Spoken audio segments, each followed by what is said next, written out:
Data delete केला, त्याचा तपास करायचा आहे असंही पोलिसांनी सांगितलंय। यापूर्वी पत्नीच्या हाताने त्याने पोलिसांकडे मोबाईल जमा केलेला होता आणि याच मोबाईलमधला डाटा रिकव्हर करण्यासाठी पोलिसांचे प्रयत्न आता सुरू आहेत। तर ज्या वाहनाने तो पळून गेला त्याचा शोध घ्यायचा आहे आणि वाहनाच्या मालकाची देखील चौकशी करायची आहे असं पोलिसांनी कोर्टामध्ये सांगितलंय। हे सगळे मुद्दे मांडत पोलिसांनी 7 दिवसांची पोलीस कोठडी मागितलेली आहे प्रशांत कोरटकरची आणि आता प्रशांत कोरटकरचे वकील युक्तिवाद करतायत। जी कलम लावली आहेत प्रशांत कोरटकरवर ती बघता अटकेची गरज नव्हती असं त्याच्या वकिलांनी म्हटलंय। आरोपीला ज्यांनी सहकार्य केलं त्यांची चौकशी करा अशी मागणी ॲडव्होकेट असीम सरोदे यांनी कोर्टामध्ये केली आहे।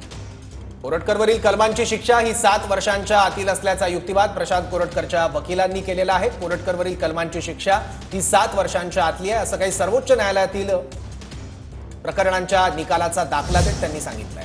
तर पहिल्या दिवसापासून सांगतोय तपासामध्ये सहकार्य करणार मग अटक का असं ॲडव्होकेट घाग यांनी युक्तिवाद करताना म्हटलेलं आहे।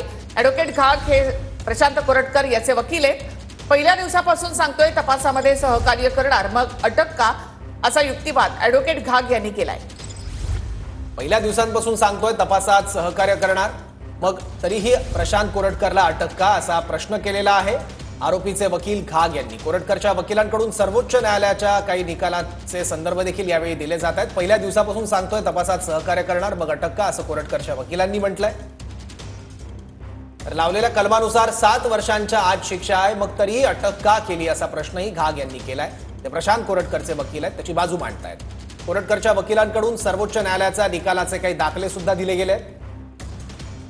सहकार्य करणार असल्यास अटक का असा युक्तिवाद या ठिकाणी आरोपीच्या वकिलांनी केला। कोरटकरला अटक करण्याची गरज नव्हती असं आरोपीचे वकील ॲडव्होकेट सतीश घाग यांनी म्हटलेलं आहे। कोरटकरवर लावलेल्या कलमानुसार अटकेची गरज नव्हती असं आरोपीच्या वकिलांनी म्हटलंय।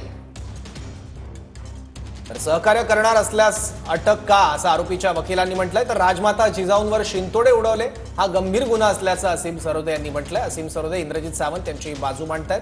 ॲडव्होकेट असीम सरोदे यांनी म्हटलंय की राजमाता जिजाऊंवर शिंतोडे हा गंभीर गुन्हा आहे। तर कोरटकरची विधानं ही गंभीर आहेत त्यामुळे व्हॉइस सॅम्पल घ्यायचे आहेत असा युक्तिवाद पोलिसांकडून करण्यात आलेला आहे। तर दुसरीकडे आरोपीच्या वकिलांकडून सुद्धा युक्तिवाद सुरू आहे। आरोपी महिनाभर फरार होता म्हणून कोठडी मिळावी अशी मागणी पोलिसांनी केली। एकूण 7 दिवसांच्या पोलीस कोठडीची मागणी पोलिसांनी कोर्टात केली आहे। तर दुसरीकडे प्रशांत कोरटकरच्या वकिलांकडून सर्वोच्च न्यायालयाच्या निकालाचे काही दाखले दिले जात आहेत।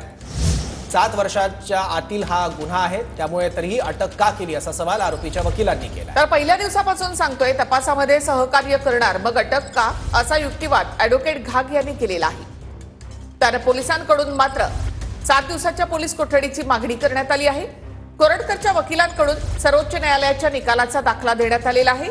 त्याचबरोबर लावलेल्या कलमानुसार 7 वर्षाच्या आतली शिक्षा होऊ शकते मग अटक का असा सवाल या ठिकाणी ॲडव्होकेट घाग यांनी युक्तिवाद करताना केलेला आहे। कोरटकर संदर्भात कोर्टामध्ये सध्या सुनावणी सुरू आहे। कोरटकरच्या वकिलांकडून आता सर्वोच्च न्यायालयाच्या निकालाचे दाखले देण्यात आले। फिर्यादीकडून जाणून बुजून केलं जातंय असं ॲडव्होकेट घाग यांनी म्हटलेलं आहे। आरोपीचे वकील घाग युक्तिवाद करतायत। कोरटकरच्या वकिलांकडून सर्वोच्च न्यायालयाच्या निकालाचे काही दाखले सुद्धा देण्यात आले आहेत। कोरटकरवरील